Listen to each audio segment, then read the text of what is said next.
റദ്ദാക്കുകയാണ്. ഇതിൻ്റെ മുറ്റത്ത് വണ്ടി കയറ്റിയിട്ടാൽ ടൈൽസ് പൊട്ടും എന്നൊരു ഉദ്യോഗസ്ഥൻ പറഞ്ഞത്. ആ ഉദ്യോഗസ്ഥൻ ആരാണ്? കാരണം കാറ് കയറ്റിയിട്ട പൊട്ടുന്ന ടൈൽസ് ഇവിടെ ഇട്ടെങ്കിൽ ആ ഉദ്യോഗസ്ഥൻ ആരാണെന്ന് ബഹുമാനപ്പെട്ട ബന്ധപ്പെട്ട മന്ത്രിക്ക് ഞാൻ കത്ത് കൊടുക്കും. എല്ലാവരും ക്ഷണിക്കണം. ഈ പരിപാടി ഇവിടെ റദ്ദാക്കുകയാണ്. കേരള സർക്കാരിൻ്റെ ഖജനാവിൽ നിന്ന് പണം ചെലവഴിച്ച് 52 വാഹനങ്ങൾ വാങ്ങുകയും അത് കൃത്യമായി ഈ കനകക്കുന്ന് കൊട്ടാരത്തിൻ്റെ മുറ്റത്ത് നിരത്തിയിട്ട് അത് വെച്ച് മനോഹരമായി പ്രോഗ്രാം നടത്തണം എന്ന നിർദ്ദേശം നൽകിയിരുന്നു. ഉദ്യോഗസ്ഥൻ അതിന് യാതൊരു ഉത്തരവാദിത്വം കാണിച്ചില്ല. മാത്രമല്ല, ഈ ചടങ്ങിലേക്ക് വന്നിരിക്കുന്നത് എൻ്റെ പാർട്ടിക്കാരും എൻ്റെ പേഴ്സണൽ സ്റ്റാഫും KSRTCയിലെ ജീവനക്കാരും മാത്രമാണ്. ഒരാളെ പുറത്തുനിന്ന് വിളിക്കുകയോ ഈ പരിപാടിക്ക് വേണ്ടി ഒന്നും തന്നെ ചെയ്യാത്തതുകൊണ്ട് ഉദ്യോഗസ്ഥൻ്റെ പേരിൽ നാളെ നടപടിയെടുക്കും. ഈ പരിപാടി ദയവ് ചെയ്ത് ക്ഷമിക്കണം. ഈ പരിപാടി ഇവിടെ റദ്ദാക്കുകയാണ്.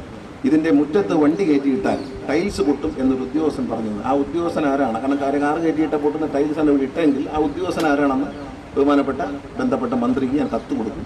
എല്ലാവരും ക്ഷണിക്കണം. ഈ പരിപാടി ഇവിടെ റദ്ദാക്കുകയാണ്.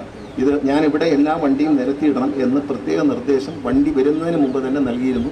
അതുകൊണ്ട് മറ്റൊരു ദിവസത്തെ ഈ പരിപാടി മാറ്റിവെക്കുകയാണ്. എല്ലാവരും ക്ഷണിക്കണം. ഒരിക്കൽ കൂടി ഞാൻ ഖേദം പ്രകടിപ്പിക്കുകയാണ്. എൻ്റെ ഉദ്യോഗസ്ഥന്മാരുടെ ഭാഗത്തുള്ള വീഴ്ചയിൽ നടപടിയെടുക്കും. ഒരാളെയും ഈ പരിപാടിയിൽ എൻ്റെ പാർട്ടിക്കാരിരിപ്പുണ്ട്, തിരുവനന്തപുരത്തുള്ള, പിന്നെ KSRTCയിലെ ഉദ്യോഗസ്ഥന്മാർ ജീവനക്കാരിരിപ്പുണ്ട്, പിന്നെ മോട്ടോർ വെഹിക്കിൾ ഡിപ്പാർട്ട്മെൻറ്റിലെ ഉദ്യോഗസ്ഥന്മാരെ പോലും വിളിച്ചുകൊണ്ടിരാൻ ഈ വ്യക്തിക്ക് കഴിഞ്ഞില്ല. അതിന് നടപടിയെടുക്കും. എല്ലാവരും ക്ഷമിക്കണം. പരിപാടി റദ്ദാക്കും.